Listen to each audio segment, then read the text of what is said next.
Bonjour mes chéris, Marie-Josée Saint-Laurent, notaire, pas ordinaire. Bienvenue dans ma chronique hebdomadaire où je réponds à vos questions avec plaisir. Je vous invite dès maintenant à me poser des questions en direct si le cœur vous en dit sur ma page notaire pas ordinaire. Ben, si vous êtes là, c'est parce que vous l'avez. Je répondrai à la fin de cette présente chronique. Je vais répondre à vos questions en rafale. Sinon, vous pouvez toujours communiquer avec moi sur Messenger, sur ma page en message privé, ou par courriel à info@commercial-marie-josée-saint-laurent.com. Je suis toujours disposée à répondre à vos questions.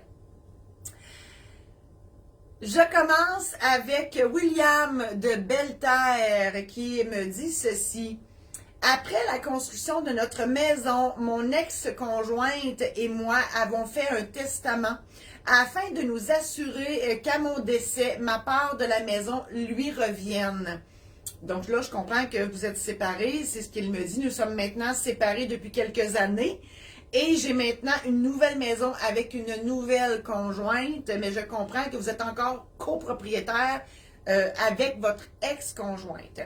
La première question, est-ce que je dois refaire un nouveau testament? Ben, moi, je suis avant ça, William, parce que je ne sais pas si vous avez toujours dans l'idée d'être copropriétaire de cet immeuble-là avec votre ex-conjointe comme des partenaires en affaires, propriétaires d'un immeuble ensemble. Parce que là, vous me parlez de testament. Le testament, ça règle le cas du décès. Ça dépend de ce que vous voulez faire. Parce que là, je comprends que c'est votre ex-conjointe, j'imagine que si vous restez copropriétaire avec elle, c'est par investissement et non pas par intéressement. Sinon, votre nouvelle conjointe, elle ne sera pas contente. Parce que normalement, entre conjoints, on se donne mutuellement par testament, en cas de décès, nos droits dans un immeuble détenu en commun. Mais ici, c'est votre ex-conjointe. Vous pouvez, dans votre testament, dire plein de choses, comme je lègue à mon ex-conjointe ma part dans l'immeuble, point. Ou vous dire je lui lègue, mais c'est toujours dans l'idée de ne pas impliquer votre nouvelle conjointe avec votre ex-conjointe. Imaginez-vous le portrait, l'ex-conjointe est propriétaire avec la nouvelle conjointe d'un immeuble. Je suis pas sûr que ça ferait un beau tableau. Ils peuvent très bien s'entendre aussi. Écoutez, ça se peut aussi. Donc, l'autre possibilité, c'est de dire, je lègue à mon ex-conjointe mes droits dans l'immeuble que je détiens avec elle, mais à charge pour l'ex-conjointe de rembourser la valeur à ma succession et implicitement à ma nouvelle conjointe. Donc, ce sont des choses qui peuvent être faites en ce sens. L'autre question que vous aviez, c'est est-ce que je peux laisser les choses comme telles pour la maison précédente et ajouter des détails pour la nouvelle maison? Écoutez, votre question n'est pas claire, William, mais ce que je peux vous dire, c'est que votre testament doit refléter vos volontés actuelles en fonction de ce que vous possédez actuellement. Et on ne fait pas juste un testament dans la vie, on en fait plusieurs, parce que le testament évolue au fur et à mesure de votre vie et au fur et à mesure de votre inventaire immobilier et autres. Donc, toujours garder à l'esprit de garder ça à jour en bon québécois. Et oui, je vous invite à aller voir votre notaire pour en discuter ou en discuter avec moi si vous voulez. Vous pouvez toujours communiquer avec moi. Xavier d'Arundel. Arundel, ça me fait penser au film Grease. Je pense que l'école ressemblait à ça. Le nom de l'école dans Grease, ça ressemblait à ça. Arundel. Moi, je pense à John Travolta et Olivia Newton-John. À chaque fois que j'entends ce nom-là de ville-là. D'ailleurs, je suis passée là il n'y a pas si longtemps. Je pensais les voir là, ils n'y étaient pas là. Xavier me dit, j'ai un mandat d'inaptitude notarié, mais je suis maintenant divorcée. On me dit, que je dois le changer car mon ex serait toujours le mandataire. Première question, est-ce que je peux seulement l'annuler sans frais et en faire un moi-même avec témoin sans notaire? Moi, je vous dirais que le coût de l'annulation va probablement coûter aussi cher qu'une modification, si on veut, de votre mandat. Oui, vous pouvez. La question, c'est oui. Vous pouvez, mais pas sans frais. Parce que l'annulation, pas sans frais. Eh, Seigneur, c'est une drôle de question. Il y a plusieurs façons d'annuler un contrat. Oui, vous pouvez faire un mandat chez vous en disant j'annule l'ancien, en mentionnant quel est l'ancien, le nom du notaire, la date, le numéro de minute, tout ça, pour être sûr qu'on parle du même. Puis d'en faire un devant témoin chez vous. Mais un mandat en cas d'inaptitude fait à mi-terme chez vous, je vous souhaite bonne chance parce qu'il y a beaucoup de choses là-dedans. Et non pas que je sous-estime vos talents d'écrivain, mais je fais ça dans la vie, puis ça fait 30 ans que je fais ça. Puis j'ai 4 ans d'université. Je pense qu'il y a une raison pourquoi c'est moi qui fais ces documents-là. Donc, vous pouvez, mais ça ne serait pas de vous rendre service, puis ça ne serait pas de rendre service à votre mandataire. Parce que si le pouvoir n'est pas dans votre mandat, le mandataire ne l'aura pas. Donc, c'est pour ça que c'est nous qui faisons ça, les mandats d'inaptitude, parce qu'on se doit de l'avoir très, très complet. Donc, pour vous rendre service, tant qu'à le faire, on le fait bien. Vous avez une autre question. Vous dites aussi, on m'avait dit que pour mon testament, je n'avais pas besoin de le refaire, car automatiquement, ce qui allait à mon mari ira à mes filles. Est-ce vrai? Là, malheureusement, Xavier, je n'ai pas votre testament en main. Pour répondre à cette question-là, il faudrait que je le lise. Mais je comprends que dans votre testament, ça se peut que vous léguiez tous vos biens à votre conjoint et sinon, ça s'en allait à vos enfants. Si tel est le cas, ben, on l'a prévu à ce moment-là, le décès de votre conjoint et à ce moment-là, on n'aurait pas besoin de refaire un testament. Mais je présume que c'est ça, j'y vais par présomption pour répondre à votre question. Vous en aviez une dernière, Xavier Darundel. Dans le cas où je devrais refaire un testament, est-ce que ce dernier peut contenir un mandat en cas d'inaptitude et une procuration à même le testament? Là, vous en demandez trop, William. Malheureusement, on ne peut pas avoir tous ces documents-là dans le même document parce que le testament s'ouvrira qu'au décès. On ne peut pas mettre rien d'autre qu'un testament dans un testament. Le mandat d'inaptitude, par contre, il peut comprendre une procuration. Moi, je ne le fais pas systématiquement parce que je trouve qu'une procuration, c'est un chèque en blanc. Malgré vous allez me dire qu'il y a un mandat d'inaptitude aussi, là. Mais une procuration, c'est un dédoublement de vos pouvoirs. Donc, vous dédoublez vos pouvoirs en faveur de quelqu'un d'autre. Donc, vous êtes deux à pouvoir jouer dans votre patrimoine. Moi, je fais ces procurations-là quand on a des incapacités physiques à se déplacer, soit qu'on est à distance ou on est tout simplement plus capable de sortir de chez nous. Alors que le mandat d'inaptitude s'applique seulement lorsque vous êtes complètement inapte. Voilà. Donc, un testament seul, puis un mandat et une procuration ensemble ou un mandat d'inaptitude et une procuration à part si le besoin est là. Yann, avec 2 N, de Petite-Vallée, me pose les questions suivantes. Marié, père de 2 filles, elles aussi mariées. J'ai 63 ans et je suis aux prises avec 2 maladies dégénératives. Je suis fort désolée d'entendre ça. Qui m'amènent lentement, mais inévitablement au grand voyage. Mon Dieu, vous êtes un poète en plus. Ma mère étant morte de la même façon, je ne veux surtout pas vivre la même chose qu'elle et souhaite renoncer à tout traitement et même, le moment venu, à demander la mort assistée. Votre première question. Dois-je passer par les DMA, les directives médicales anticipées, communément appelées l'aide médicale à mourir, ou un autre élément légal? Le moyen légal, c'est l'aide médicale à mourir. Il n'y en a pas d'autre au Québec, malheureusement, ou heureusement, en tout cas, hein, ça dépend de quel bord on se place. Le suicide assisté n'existe pas au Québec. L'aide médicale à mourir, c'est la façon légale et c'est là où on peut aller le plus loin dans le truc. Vous me posez la question, mon conjoint et mes filles veulent que je me batte jusqu'à la dernière minute. Est-ce que ce que je ne souhaite pas? Qui aura gain de cause, eux ou moi? Ben, écoutez, au Québec, on est la seule personne qui peut refuser des soins sur soi. Votre famille ne peut pas intervenir et dire non à des soins recommandés par le médecin. Donc, l'aide médicale à mourir ne peut s'appliquer que par vous. Et de la façon que ça fonctionne, c'est que si vous avez encore toute votre tête, mais que vous êtes considéré en fin de vie, donc plus de qualité de vie et en état irréversible, c'est-à-dire qu'on est sûr à 200% que vous allez rester dans cet état ou dégénérer encore plus. Et c'est le médecin qui détermine cet état-là, donc ces conditions-là.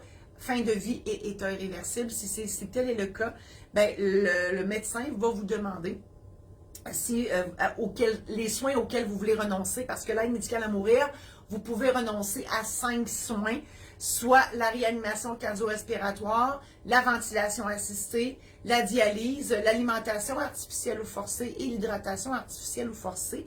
Donc, à ce moment-là, si vous dites oui à ces refus-là, donc si vous refusez ces soins-là, le médecin est obligé de vous écouter et à ce moment-là, il enclenche le processus et quelques jours plus tard, vous décédez. Si vous renoncez aux 5 soins, parce qu'on comprend que si vous avez renoncé aux 5 soins et que votre cœur est magnifique, vos poumons sont super performants et que vos reins fonctionnent très bien, vous allez tout simplement mourir de faim et de soif. Évidemment, ça paraît bête, dit comme ça, mais c'est sûr qu'ils vous donnent la médication en quantité. Et donc, au bout de quelques jours, 7 jours, ce que les médecins m'ont dit, vous partez en toute dignité. Vous aviez une dernière question. Que dois-je faire à partir de maintenant? Ben, la question, Yann, avec 2 N de Petite-Vallée, je vous suggère, si mes réponses vous plaisent, ben, je vous suggère fortement de faire appel à un notaire pour faire vos directives médicales anticipées. Il faut comprendre que ce document-là étant notarié, il est pratiquement incontestable et aussi le notaire va le scanner et l'enregistrer dans votre dossier électronique disponible par tous les hôpitaux du Québec au moyen de votre carte d'assurance maladie. Donc, c'est le registre électronique de la Régie d'assurance maladie du Québec. Alors là, il n'y a plus d'équivoque. Donc, si vous êtes même inapte, ben à ce moment-là, la réponse, elle est dans votre dossier à la RAMQ.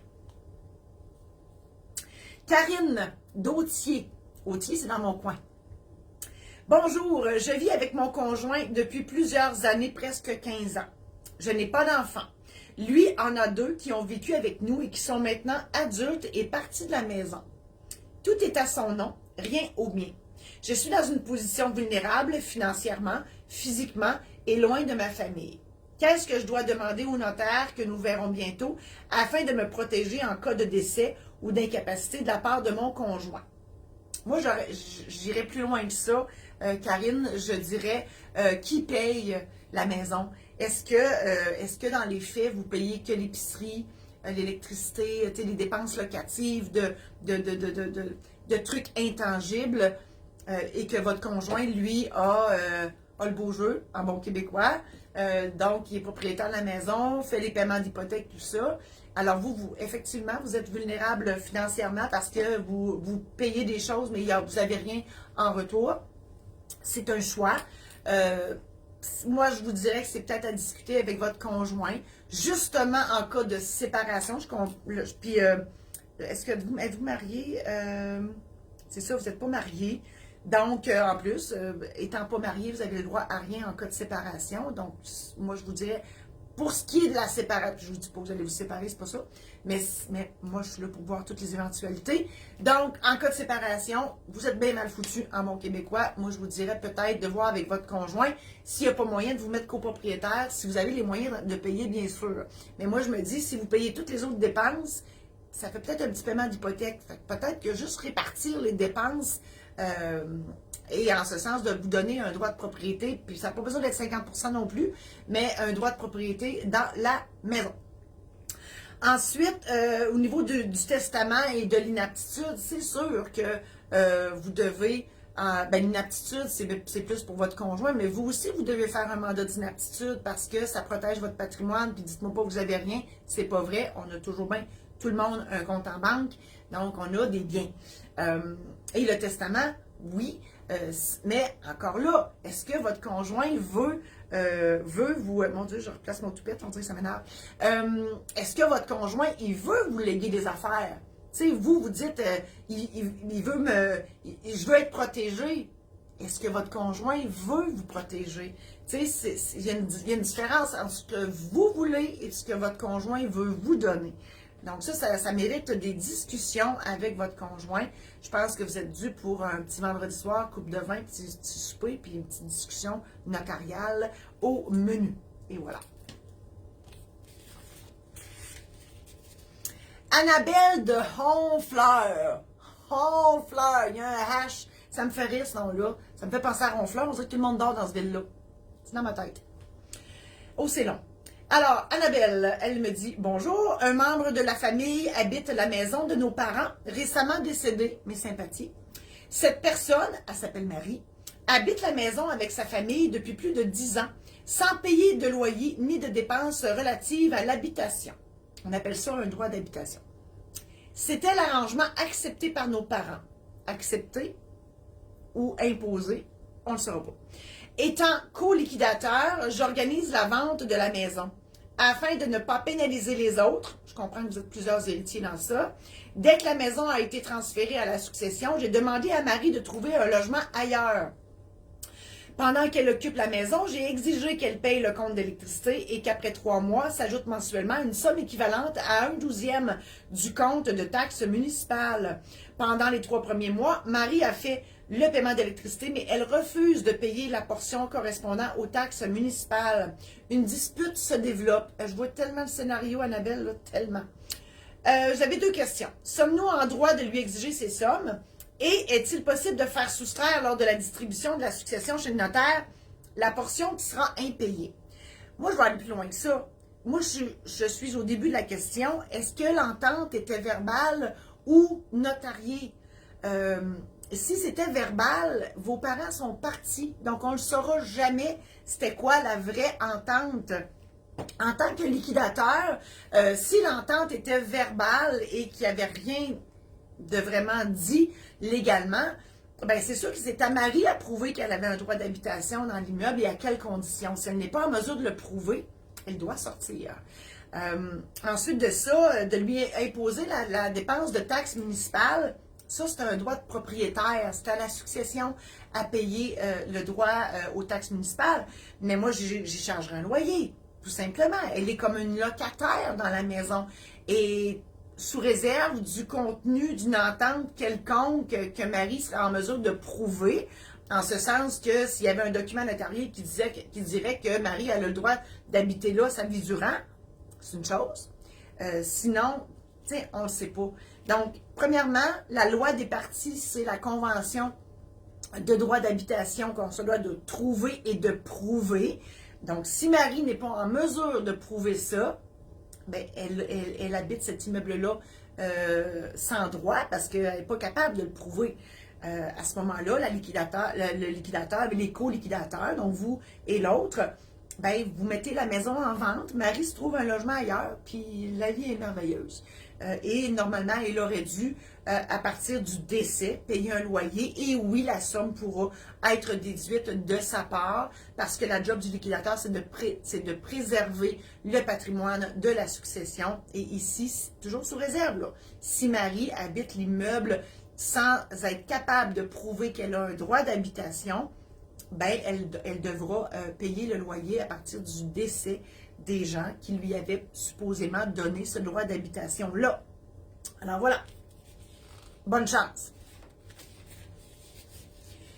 Basile de Cozapscal. Moi, je voudrais tellement pas vivre chez vous, là. Cozapscal. C'est un exercice de diction. À chaque fois que tu dis ton adresse. Cozapscal. Il y a plus de consonnes que de voyelles. Et voilà. C'est comme les traits d'union. Moi, non, les traits d'union, je ne suis pas capable non plus. Alors, Basile me pose la question suivante. Bonjour, mon voisin vient de m'aviser qu'il fermera un bout de chemin qu'il prétend être sur son terrain. Cette servitude ou droit de passage me sert à l'occasion à moi et à plusieurs de mes voisins.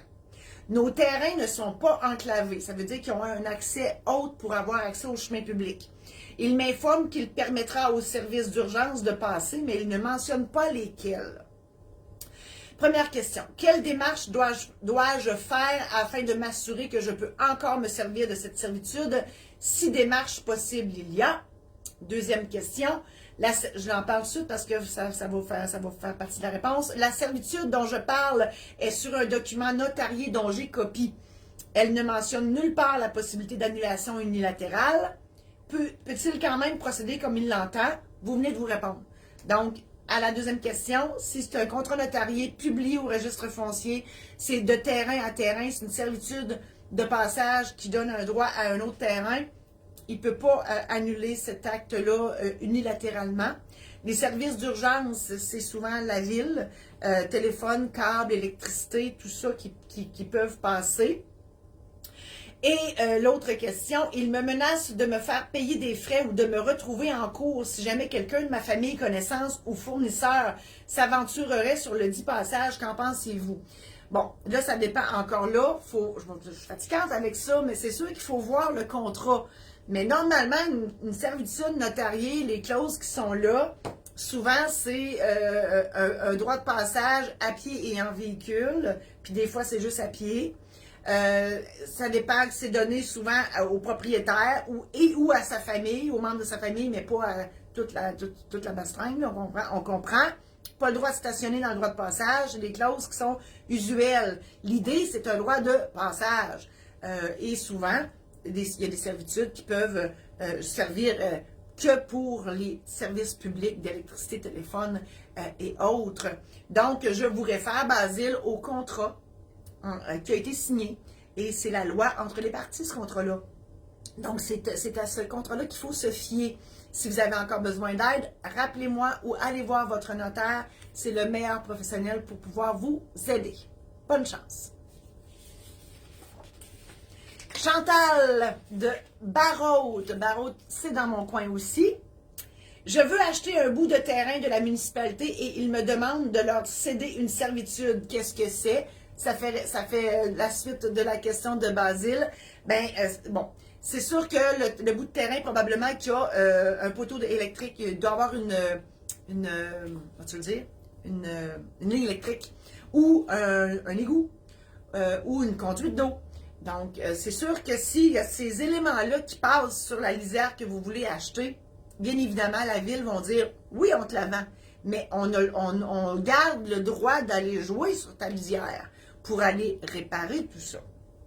Donc, c'est une servitude de passage et d'empiètement, pas d'empiètement, une servitude de passage et d'utilisation et d'installation. Donc, on comprend qu'ils peuvent passer puis rester là quelques temps, tant et si longtemps que les services ne sont pas rétablis. Alors voilà, vous êtes propriétaire du terrain, mais la plupart du temps, vous ne pouvez rien mettre à demeure sur cette lisière-là. On comprend que s'il y a un 10 roues qui passe sur votre mise, vous ne serez pas contente. Donc, c'est l'idée, c'est que vous payez des taxes sur cet immeuble-là. C'est pour que la municipalité, eux autres, sont bien d'accord de vous vendre cette parcelle-là parce que pour eux, c'est des taxes supplémentaires. Mais en tant que propriétaire, une servitude, c'est un démembrement du droit de propriété. Donc, vous vous empêchez d'utiliser une partie de votre droit de propriété, soit de l'utiliser comme tel.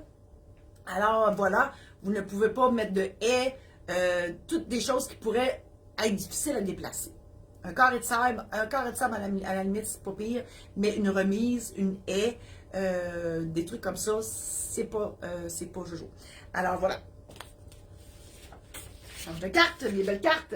Gracieuseté de ma secrétaire, Martine, et gardez mes ongles, hein, il m'en manque 2. Mais c'est ça, on ne peut pas tout faire dans la vie, il manque de temps. Fait qu'on a des ongles un petit peu scrap, j'y vais après-midi. Alors, Serge de Captcha, encore Captcha, je l'ai déjà dit ce Captcha. Captcha, moi je vois un gros minou en haut de la butte, moi juste dans ma tête, il y a des images, qu'est-ce que vous voulez que je vous dise? Je fais de demain. Alors, Serge nous dit, des contrats de partnership ou d'associés. Est-ce qu'il y a des normes là-dedans? Est-ce qu'une toute petite entreprise contenant 2 associés aurait avantage à signer une telle entente? Et est-ce qu'il y a des formules toutes faites qu'on peut se procurer, genre à la caisse ou en librairie? Première question, les normes, aussitôt que vous êtes 2, vous êtes en société si vous partagez des revenus, partagez des dépenses, partagez un local, etc. Donc, est-ce qu'il y a des normes? C'est sûr qu'on a l'idée d'un contrat d'associé, c'est de défendre vos droits dans vos parts. On ne veut pas, en cas de décès, que votre famille soit associée avec l'autre. Donc, on ne veut pas mêler la famille à toute cette entreprise-là en cas de décès, en cas d'inaptitude. On prévoit aussi, en cas de fraude, qu'il y a un rachat automatique en cas de fraude. Souvent, c'est à 50% de la valeur. Ensuite de ça, si la personne veut tout simplement s'en aller, c'est à quelles conditions. Donc, c'est ça les normes, si on veut. C'est l'utilité, en fait, de ce genre d'entente-là. Donc, il n'y a pas de grosseur minimum, pourvu que, en autant que vous soyez 2 et plus. parce que c'est quand on est deux qu'il y en a un des deux qui peut mourir ou tomber inapte ou frauder ou vouloir s'en aller. Il n'y a pas de formule toute faite, Serge, malheureusement, sinon j'aurais rien à faire dans mon bureau. Donc, c'est des contrats qui sont très, très, très reliés aux gens qui sont dans cette entreprise-là. C'est pas du cas par cas. En fait, c'est du cas par cas, c'est pas du copier-coller. Il y a vraiment des clauses particulières à chacun selon vos volontés, selon ce que vous voulez protéger, dans quelles circonstances. Voilà. Donc, c'est vraiment pas un contrat préfet, là. C'est vraiment du cas par cas.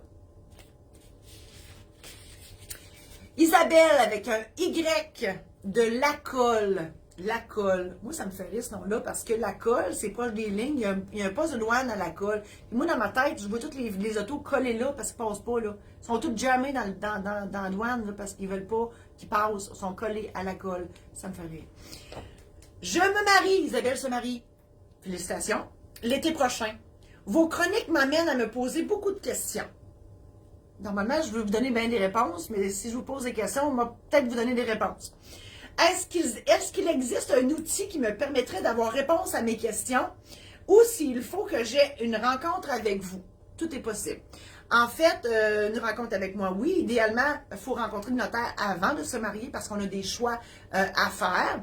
Je peux célébrer votre mariage, comme ça peut être un autre célébrant, célébrante qui peut faire ça, tout dépendant si vous voulez faire ça à l'église ou ailleurs. Donc, il y a des choix qui s'appliquent à vous. Et oui, je peux vous offrir quelque chose. J'ai un programme en ligne justement pour organiser votre cérémonie et pour aussi avoir toute l'information en regard à votre prochaine rencontre avec le notaire. Donc, c'est une série de courtes vidéos où je vous explique en long et en large et en travers tout ce à quoi vous devez penser pour l'organisation de votre cérémonie et aussi tout ce que vous avez à penser avant d'aller chez le notaire. Et ce programme en ligne-là inclut aussi un aide-mémoire où vous pouvez noter au fur et à mesure de votre visionnement tout ce que vous voulez et tout ce que vous voulez discuter avec le notaire. Alors ça, c'est disponible sur mon site internet marie-josée-sanaran.com et j'ai aussi concocté en tant qu'auteur, éditrice, un guide qui s'appelle Oui, je le veux. Et celui-là, il est disponible sur maisondédition-saint-laurent.com en version papier ou numérique. Et à ce moment-là, ce sont des anecdotes de célébration de mariage que j'ai faites, mais il y a aussi dans ce guide-là un aide-mémoire et un budget qui peut vous aider dans l'organisation de votre mariage. Sinon, oui, vous pouvez m'appeler et prendre rendez-vous avec moi pour que je puisse vous rencontrer, soit en Zoom ou en personne. Dernière question. Il n'y a pas personne aujourd'hui, c'est drôle. Ils doivent être pris tout dans la neige ou dans le slush quelque part. Zoé d'Albanel. Albanel. C'est dur à dire ça aussi. Albanel. Ça ressemble à caramel. Non, Albanel, ça me fait penser à la rue Chabanel à Montréal, où il y a toutes les shops de confection de vêtements. Et ça me rappelle tellement de souvenirs de jeunesse où on s'en allait là le samedi matin pour aller voir les spéciaux. Puis finalement, c'était toujours barré. Bref, Albanel. Zoé me dit, mon conjoint, avec qui je suis mariée, possède la résidence dans laquelle notre famille réside. Est-ce que celle-ci peut être déclarée résidence familiale ou s'il peut en disposer comme bon lui semble? Ça, c'est une très bonne question. En fait, il y a, oui, une déclaration de résidence familiale qui peut être enregistrée au registre foncier. Nous, on fait ça, les notaires. Ce qui implique que votre conjoint, Zoé, ne pourrait pas hypothéquer ou vendre votre maison, sa maison, sans que vous consentiez à ça. Et l'idée en arrière de ça, c'est que la maison, c'est un bien qui fait partie du patrimoine familial et du régime matrimonial.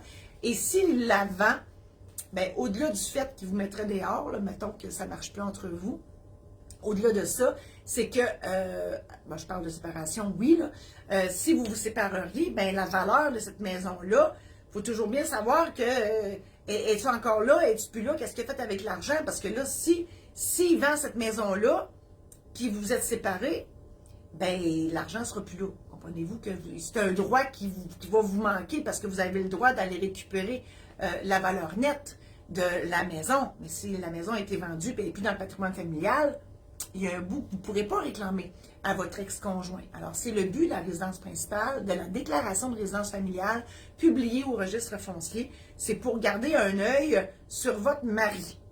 Mais normalement, si vous êtes marié, il y a quand même une certaine confiance qui doit être là. Normalement, je dis bien normalement, vous devriez être au courant, puis votre mari devrait jaser avec vous de ce qu'il veut faire. Si vous vous posez cette question-là, c'est peut-être parce que le normalement, il n'existe plus. Et que peut-être que la séparation s'en vient plus vite qu'on pense. Je ne vous souhaite pas ça du tout. Mais bref, jasez ensemble. Puis pour vous protéger, si vous voulez vous protéger, ben oui, on peut vous faire une déclaration de résidence familiale. Alors voilà. Écoutez, je n'ai pas personne aujourd'hui qui veut nous jaser ça. Mais comme à chaque fin de chronique, je vous invite à venir visiter mon site internet marie-josée-saint-laurent.com. Surveillez les prochaines publications. Mes chroniques repassent en boucle sur Facebook, mais sur mon site internet, j'ai des programmes en ligne. J'en ai mentionné l'existence tout à l'heure. Donc, j'en ai sur les testaments, les mandats d'inaptitude, l'aide médicale à mourir, l'achat de la première maison. J'ai un beau programme en ligne là-dessus. Si jamais vous êtes liquidateur, liquidatrice dans une succession, il y a aussi un programme en ligne qui peut vous accompagner dans tout ça. J'ai des services express aussi, des consultations possibles. Et je m'en viens éventuellement avec des showférences. Des showférences, ce sera des conférences humoristiques où vous pourrez venir me rencontrer dans des lieux, des vrais lieux, ou en Zoom. Je regarde tout cela, je suis en train de penser à tout ça.